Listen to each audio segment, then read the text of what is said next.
என்ன ஆயிற்று?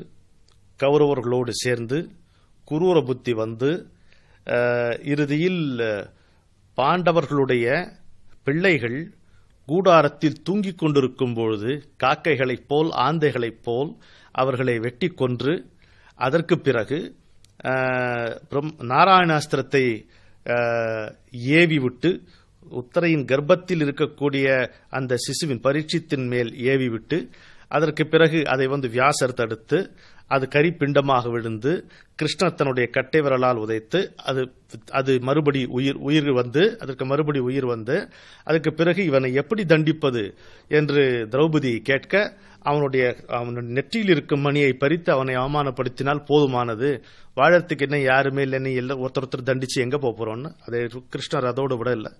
கிருஷ்ணர் மட்டும் அதோடு விடல. ஆனா நீ செய்த செயல் மனித நாகரிகத்துக்கு புறம்பான செயல்.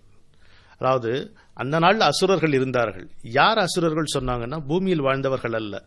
படைப்பு என்கின்ற கதை, சிருஷ்டி என்கின்ற போக்கு, தி ப்ராசஸ் ஆஃப் கிரியேஷன், அதற்கு இடையூறாக வரக்கூடிய சக்திகள் அசுரர்கள் என்று கருதப்பட்டன.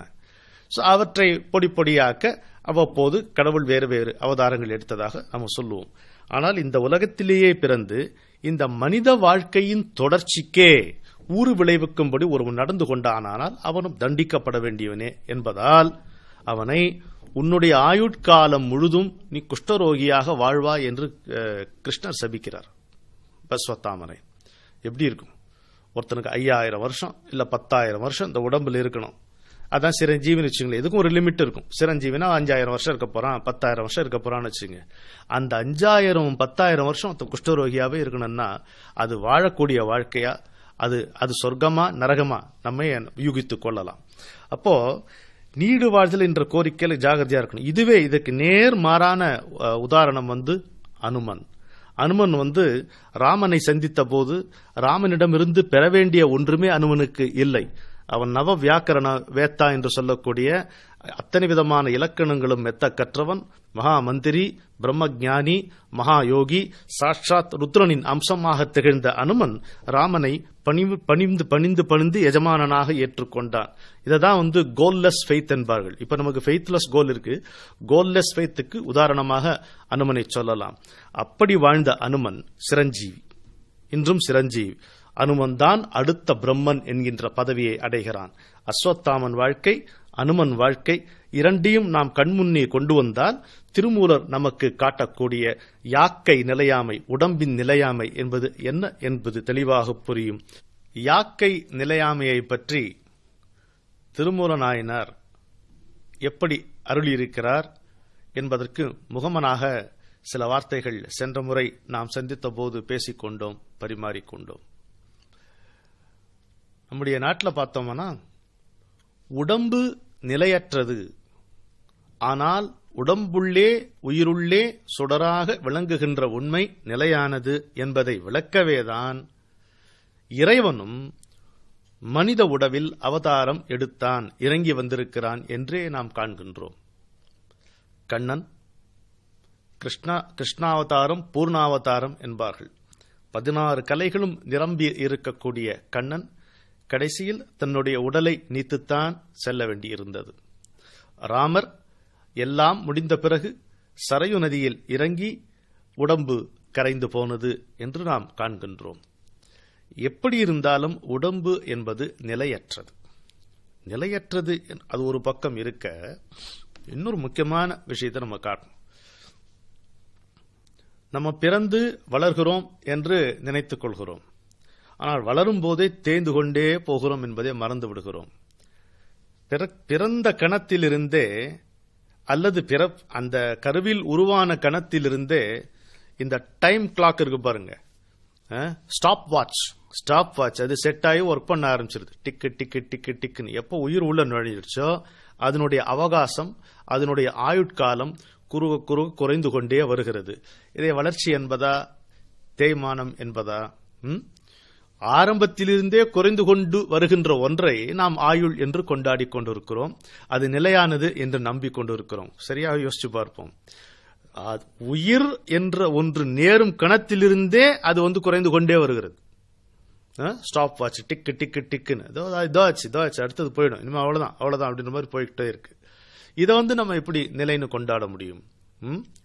இரண்டாவது, உடம்பு வளர வளர அது முதுமையை நோக்கித்தான் செல்கிறதை தவிர இளமையை நோக்கி செல்வதில்லை. அந்த நாள் வருவதில்லை, அம்புகள் திரும்புவதில்லை, ஆனாலும் சிறு பிள்ளை ஏக்கங்கள் விடுவதில்லை. இல்லையா?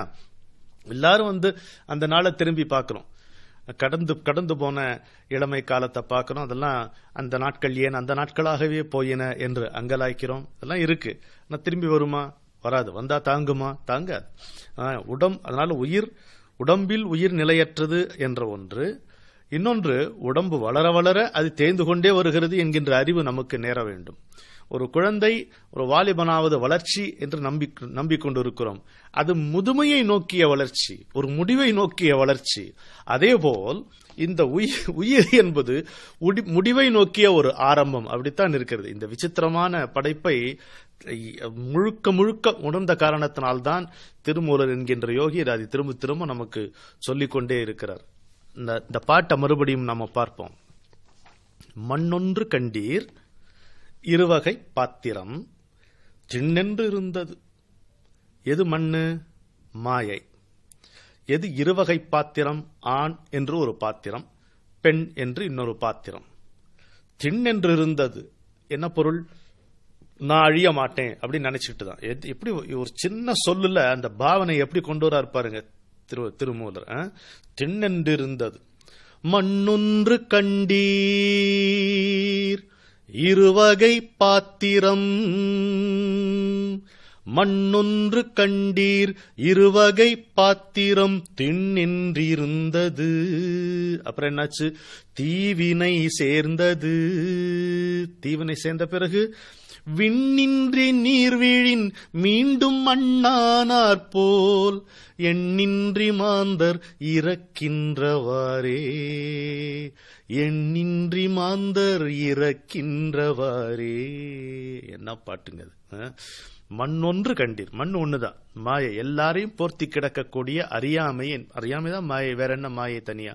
அறியாமை ஒன்று, பாத்திரம் ரெண்டு. ஒன்னு ஆண் அறியாமை, இன்னொன்று பெண் அறியாமை. என்ன வசதி இருக்கு? ரெண்டு தான் ஜாதி அவரை பொறுத்த மட்டும், வேற ஜாதி இல்ல. ஒன்னு ஆண் ஜாதி, இன்னொன்னு பெண் ஜாதி. இதுல என்ன? இது ரெண்டுமே அறியாமையில இருக்கு. இதுல எது வசதி எது தாழ்த்தி? அது ரெண்டு. திண்ணென்று இருந்தது. இது ரெண்டுமே நான் ஒன்னு அழிய மாட்டேன் நினைச்சுதான். அப்புறம் மழை விழுந்தா அப்புறம் தீவினை சேர்ந்தது. பிராரப்தம், உடலோடு வந்த வினை, வினையால் வந்த உடம்பு. இது இந்த உடம்பு வினையால் வந்த உடம்பு இல்லையா? வினையினுடைய விளைவுகளுடைய தொகுதி விதி. எல்லாம் விதிவசம்ங்கிறோமே, இந்த விதி யாரோ செய்ததில்லை, நாம் செய்ததுதான். வினைனா செயல், செயல்னால வந்த விளைவுகள். அந்த விளைவுகளுடைய தொகுதி விதி. The compilation of the impact of our karma. அவ்வளவுதான் விதி இல்லையா?